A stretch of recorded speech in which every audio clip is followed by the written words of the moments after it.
have a good day. So, ang content natin ngayon guys, ang video na ito, ang vlog natin na ito is about unboxing. Unboxing things that I use during our live. Kapag nagla-live tayo guys. So, sa mga nakakaalala ng mga nangyari during last live ko guys. So, it was Tuesday. Hindi ko na alam kung anong petsa yun.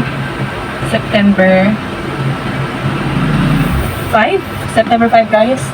So, sa mga nandun sa live ko noon, alam niyan na ang sound ko noon is basag-basag, putol-putol, sobrang ingay, masakit sa tenga. So, ang nangyari pala dun guys is yung aking laptop is nabasag yung speaker. So, ayun, kailangang ipaayos. So,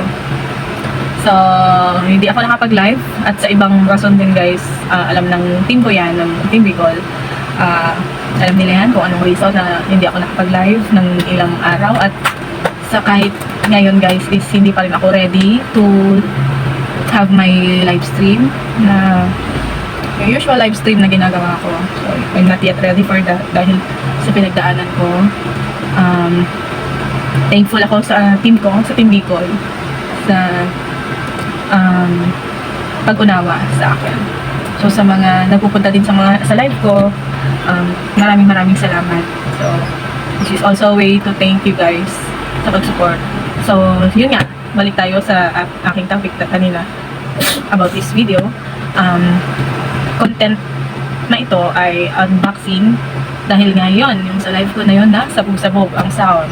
So hindi ko alam nung una kung saan nanggaling yung later on I realized that nung nag-live ako noon, tinry ko na hindi gamitin ng sound card and it turns na hindi pa rin pala maganda kahit na wala na akong gamit na sound card, hindi pa rin maganda yung sound. That's why nalaman ko na yung speaker pala ng laptop ko ang nabasa. So hindi ko kasi ginagamit tong computer ko guys. Ginagamit ko tong computer ko for monitor lang. So this time mag-unboxing tayo ng hindi ko nga alam kung bakit nadamay ang mic at so ito guys mic. Yan, naputol tayo. Nawala ng space yung aking memory. So, ito microphone, another wireless kasi mas gusto kong gumamit ng wireless microphone kasi yung mga kasama sa mga set ng sound card na condenser mic. So, mas gusto kong gumamit nito ng mga non-wire or wireless. So, ito guys is JBL by Harman 3030S professional wireless microphone. So, tingnan natin. Ano ba to? Ignoy. Ba ayaw? So, anong araw yung huling live ko is Martes or Tuesday. Ang nabili ito is kinabukasan din. Dahil ganun ako guys, pag inuungot ko kasi sa asawa ko na sira yung ganito, sira yung ganyan. Naku, ayaw niya yung ganun ako guys. Kaya kapag ayun na. So ito siya, JBL. Uy, nagpo-function. Na-testing daw to guys. Na-testing naman to down guys. Okay naman daw sound. So tingnan natin. Kasi if ever naman na hindi, pwede siyang palitan. Pero okay naman siguro kasi okay yung presyo. Ito, mga wire niya. Meron din siyang baga holder para hindi siya gumulong-gulong. So, non-wire. Ano to? Ayan. So, non-wire. At meron din siyang kasamang 3.5 audio connector. Ayan. O kaya adapter. Para sa mga sound card na 3.5 ang butas. So, yan.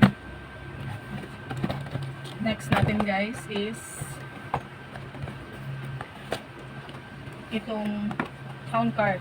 Akala ko, napapaisip din ako noon, baka sound card ang problema. Kaso, hindi na ako gumamit ng sound card, is basag pa rin yung aking sound sa laptop during that live. So, salamat nga pala sa mga nag-backup sa akin doon. Tita Pearl channel at kay Mama Lot Stormon. Sobrang solid. Salamat. One call away or one chat away. Penging hagdan. So, salamat sa mga yan. Solid na yan. So,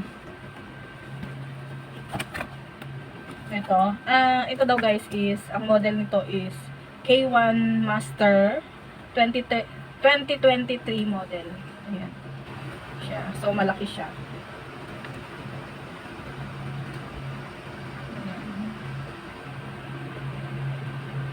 Iba-iba siya ng kulay. At meron din yung favorite color ko. May violet din siya. May pa-violet din. So, ayan. Sana maging okay. Hindi ko pa naman kasi siya nasusubukan guys. Dahil hindi pa naman ako nagla-live ulit. Hindi ko pa feel ulit mag-live guys. Tsaka siguro kapag medyo stable na ulit yung emotion ko or nagbalik na sa dati kasi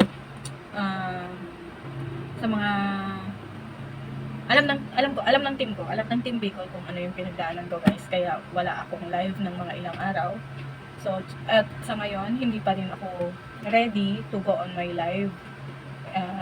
Maybe I will do silent live stream just to update, pero yung mag live guys na yung nagbabanding tayo na nagkakantahan is I'm not yet ready.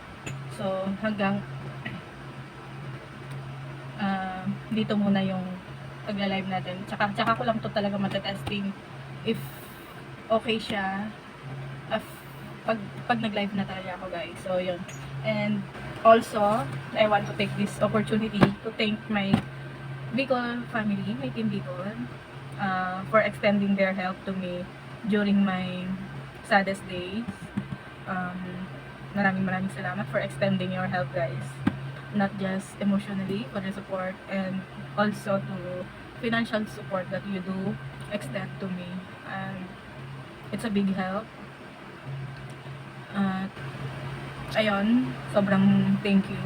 Lalo sa founder namin sa Team Bicol, Kuya Mikey and Ate Jimmy Vlog. So, maraming salamat guys. Kasama nun sa content na to. Pagpapasalamat ko sa inyo. Baka naman isipin ng iba na yung money nun is money na binigay nila is binigay. Hindi po nabili na po ito. Hindi ko lang siya na-content agad dahil hindi ko pa feel naman na mag-content while I am grieving. So ayun, maraming salamat at see you again guys whenever I'm ready sa next live ko. So that's it. Thank you guys and more God bless to all. More blessings to everyone and keep safe.